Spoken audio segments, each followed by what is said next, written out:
السلام علیکم ورحمۃ اللہ وبرکاتہ۔ آج کے سیشن میں ہم دیکھیں گے کہ یو این کا جو منشور ہے انسانی حقوق کے حوالے سے،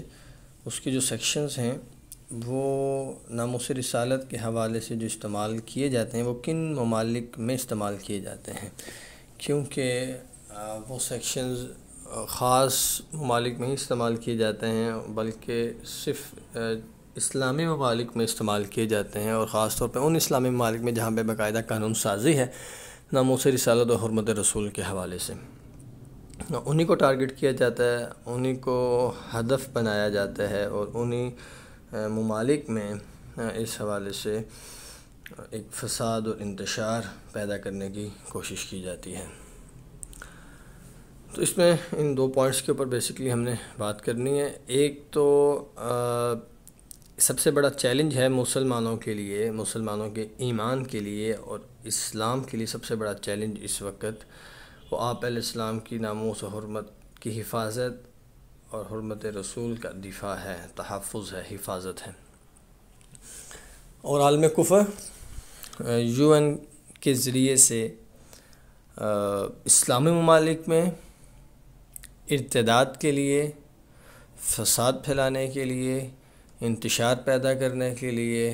ملک کی صورتحال کو خراب کرنے کے لیے، اور عام عوام اور حکومت ایک دوسرے کے آمنے سامنے کھڑے ہو جائیں اور لا اینڈ آرڈر کی صورتحال پیدا ہو جائے،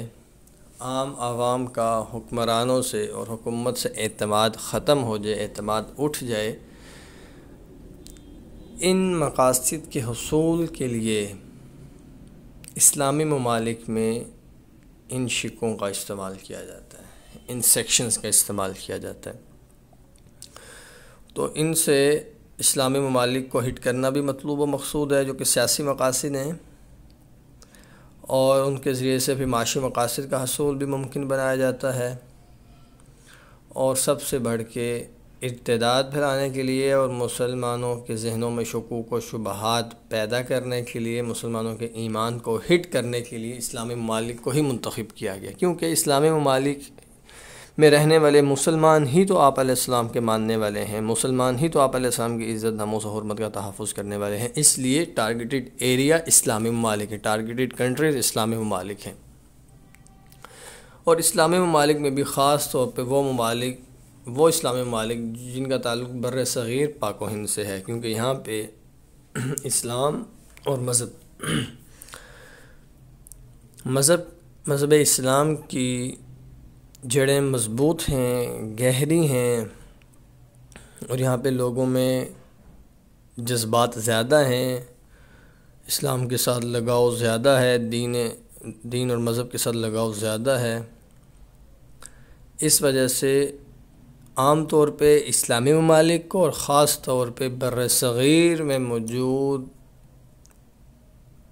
مسلم کنٹریز کو ٹارگٹ کیا جاتا ہے، اور ٹارگٹ کر کے بظاہر ہمیں تو یہ لگتا ہے کہ وہ صرف ناموس رسالت کو ٹارگٹ کر رہے ہیں، تو ناموس رسالت کو ٹارگٹ کر کے وہ اپنے بہت سے مقاصد کا حصول ممکن بناتے ہیں، اور خاص ایجنڈے کی تکمیل کے لیے ناموس رسالت کے اوپر حملہ کیا جاتا ہے اور اس کو ہٹ کیا جاتا ہے۔ اور مزید اگر ہم یہ دیکھیں کہ احادیث مبارکہ میں جو امام مہدی علیہ رضوان کے حوالے سے حالات اور جو گروہ اور جو جماعت اٹھے گی وہ کہاں سے اٹھے گی، ان کو قوت و طاقت کہاں سے ملے گی، تو اس میں ایک بڑا حصہ اور اہم کردار بر صغیر پاک و ہند سے بھی مسلم مجاہدین اور مسلمان ایمان والے ان کی جماعت کا حصہ بنیں گے۔ تو یہ ساری چیزیں عالم کفر کے سامنے ہیں،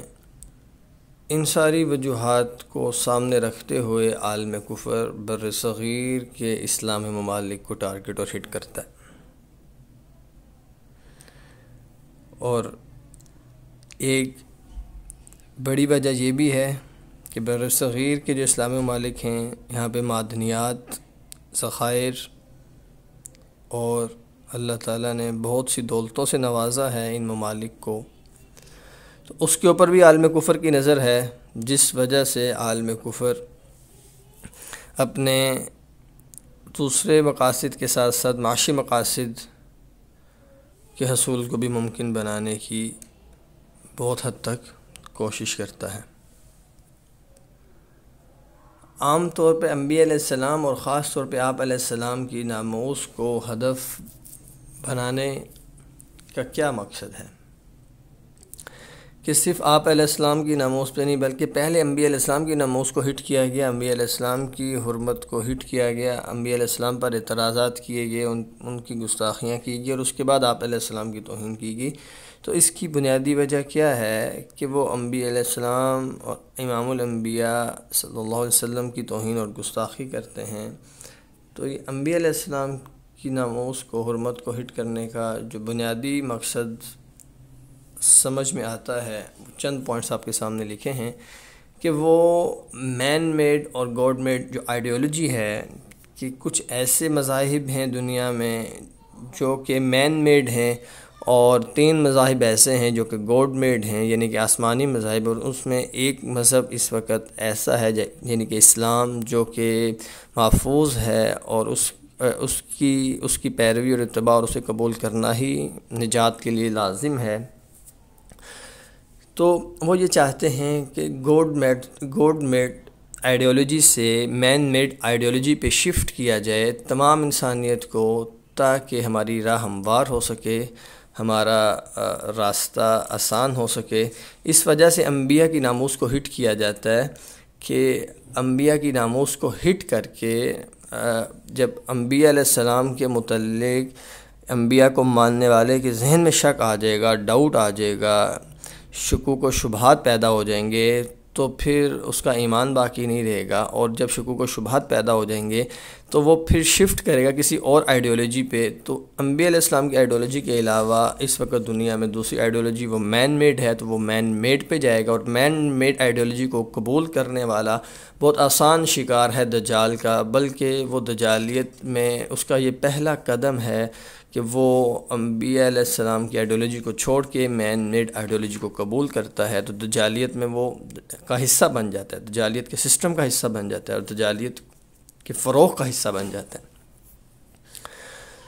اس وجہ سے انبیاء علیہ السلام کی ناموس کو ہٹ کیا جاتا ہے کہ جس کی ناموس اور جس کی ذات اور جس کی پرسنالٹی کے اوپر اعتراض کر دیا جائے، پھر وہ قابل اتباع نہیں ہے، اس کو فالو نہیں کیا جاتا، اس کی پیروی نہیں کی جاتی، اسے کاپی نہیں کیا جاتا، اس کے لیے قربانی نہیں دی جاتی، اس کی آئیڈیالوجی کے لیے قربانی، اس کی ذات، اس کی پرسنالٹی کے لیے قربانی نہیں دی جاتی۔ تو یہ بنیادی مقاصد ہیں عالمیہ کفریہ طاقتوں کے اور مسلمانوں کے ایمان کو اس ذریعے سے، کیونکہ جب انبیاء علیہ السلام کی ناموس ہٹ ہوگی اور مسلمانوں کے ذہن میں اس حوالے سے شکوک و شبہات پیدا اگر ہو گئے، کسی مسلمان کے ذہن میں انبیاء علیہ السلام میں سے کسی نبی کے متعلق بھی ذہن میں شک آیا، اعتراض آیا، ڈاؤٹ پیدا ہوا، انبیاء میں ان کی عزت، ان کی ناموس، ان کی حرمت، ان کی پرسنالٹی، ان کی نبوت، ان کی کتاب، ان کی رسالت، کسی بھی طریقے سے کسی بھی پوائنٹ پہ اعتراض اور شک اور ڈاؤٹ آیا تو ایمان چلا جاتا ہے، اور جب ایمان چلا جائے گا تو پھر وہ شخص آسان شکار ہے کفریہ طاقتوں کا، کہ اس کو انہوں نے گروپ سے اور جماعت سے توڑ دیا، درخت سے توڑ دیا، تو جو پتا درخت سے ٹوٹ جاتا ہے اس کو ہوا جہاں پہ لے کے جانا چاہے لے جاتی ہے۔ تو ایمان مسلمانوں کا وہ اس کو متاثر کرنا اور ارتداد پھیلانا اور ارتداد کو عام کرنا، یہ بنیادی مقصد ہے انبیاء علیہ السلام کی ناموس اور حرمت کو ہٹ کرنے کا۔ اور تیسری چیز، آپ علیہ السلام کے ذریعے سے نعوذ باللہ آپ علیہ السلام کی ذات مبارکہ پہ جب اعتراض کیا جاتا ہے، آپ کی ذات کو ہٹ کیا جاتا ہے، آپ کی سیرت پہ اعتراض کیا جاتا ہے، تو جو بانی مذہب پر اعتراض ہے دراصل در حقیقت وہ مذہب پر اعتراض ہے، کیونکہ بانی مذہب کو جب آپ قابل اعتراض بنا دیں گے تو پھر مذہب بھی قابل اعتراض بن جائے گا. جب بانی مذہب پہ آپ اعتراض اٹھا دیں گے تو مذہب پہ بھی اعتراض ہو جائے گا. اور جب بانی مذہب کو آپ اس کی پرسنالٹی کو شکوک و شبہات میں ڈال دیں گے تو پھر مذہب بھی شکوک و شبہات میں چلا جائے گا، کیونکہ مذہب کی بنیاد اور بیس ہی وہ پرسنالٹی ہے جو کہ بانی مذہب ہے، جو کہ فاؤنڈر ہے، جن کے ذریعے سے وہ مذہب ملا، وہ دین ملا. تو آپ علیہ السلام کی ذات مبارکہ کو نعوذ باللہ مجروح کر کے عالم کفر اسلام کو مجروح کرنا چاہتا ہے. اسلام کا جو ان کے ذہنوں پہ خوف ہے اس کو ختم کرنے کے لیے، اسلام کو ختم کرنے کے لیے ناکام کوشش کرتے ہیں وہ آپ علیہ السلام کو نعوذ باللہ مجروح کرنے کی، آپ کی پرسنالٹی کے اوپر اعتراض اٹھانے کی، آپ کی سیرت مبارکہ پہ اعتراض اٹھانے کی، تاکہ آپ کی ذات کو جب قابل اعتراض بنا دیا جائے گا تو پھر آپ کو فالو نہیں کیا جائے گا، پھر آپ کی پیروی اور اتباع نہیں کی جائے گی، اور پھر آپ کا جو دین اور مذہب ہے اس کو بھی قابل اعتراض بنا دیا جائے گا. آپ کا قابل اعتراض ہو جانا اسلام کا قابل اعتراض ہو جانا ہے. اس وجہ سے عالم کفر نے انبیاء علیہ السلام کو ہٹ کرنے کے بعد امام الانبیاء کی ذات مبارکہ کو ہٹ کیا اور آپ کو ٹارگٹ کیا. اور چوتھی چیز برابری کے عقیدے پر لانا، اور یہ کیا ہے بڑا اہم پوائنٹ ہے کہ وہ کہتے ہیں، ان کا عقیدہ کہ تمام انسان برابر ہیں، اور انبیاء بھی انسان تھے اس وجہ سے وہ بھی برابر ہیں. تو پھر کیوں جب سب انسان برابر ہیں تو پھر انبیاء کے دیے ہوئے عقائد ہی کیوں، کسی اور کے دیے ہوئے عقائد کیوں نہیں؟ کیونکہ جب دو انسان برابر ہیں اور دونوں کی رائے برابر ہے، یعنی کہ نبی اور غیر نبی برابر ہیں، ایمان والا اور کافر برابر ہے، ماننے والا اور نہ ماننے والا برابر ہے، ادب کرنے والا اور گستاخی کرنے والا برابر ہے، آسمانی مذاہب کو ماننے والا اور نہ ماننے والا برابر ہے، مسلمان اور کافر برابر ہے، اسلام کو ماننے والا اسلام کو نہ ماننے والا برابر ہے، اسلام کا ادب کرنے والا، محبت و احترام کرنے والا اور اسلام کی توہین اور گستاخی کرنے والا برابر ہے. تو جب سب برابر ہیں تو نبی اور غیر نبی جب برابر ہو گئے نعوذ باللہ، تو پھر نبی کے دیے ہوئے اگر عقائد کو مانا جائے تو پھر غیر نبی کے دیے ہوئے عقائد کو کیوں نہ مانا جائے؟ تو وہ یہ کہتے ہیں کہ جب سب انسان برابر ہیں، جیسے آپ انبیاء جو تھے وہ بھی انسان تھے،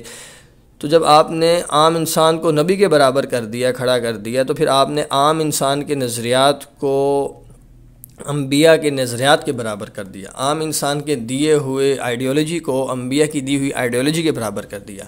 عام انسان کے دیے ہوئی افکار کو آپ نے انبیاء کی افکار کے برابر کر دیا، عام انسان کے دیے ہوئے نظریات اور دین کو آپ نے انبیاء علیہ السلام کے دیے ہوئے عقائد و نظریات اور دین کے برابر کر دیا. تو یہ سب سے بڑا ٹیکنیکل پوائنٹ ہے، سائنٹیفک وے میں وہ اٹیک کرتے ہیں اور اعتراض اور شکوک و شبہات پیدا کرنے کی کوشش کرتے ہیں، اور منطق کے انداز میں یہ سوالات و اعتراضات اٹھائے جاتے ہیں برابری کے عقیدے پہ لا کر دراصل وہ اسلام کو اور انبیاء علیہ السلام کی ذات کو، وہ اس کی بیس کو ختم کرنا چاہتے ہیں، بنیاد کو ختم کرنا چاہتے ہیں، اور اس کو وہ صفحہ ہستی سے مٹانے کی ناکام کوشش کرتے ہیں، جو کہ بے شک وہ قیامت کی صبح تک نہیں کر سکتے. یہ کچھ بنیادی چیزیں تھیں جو ہمیں ڈسکس ہونی تھیں. انشاءاللہ ہم اپنے اگلے لیکچر میں اگلی کچھ بنیادی چیزوں کو دیکھیں گے. السلام علیکم ورحمۃ اللہ.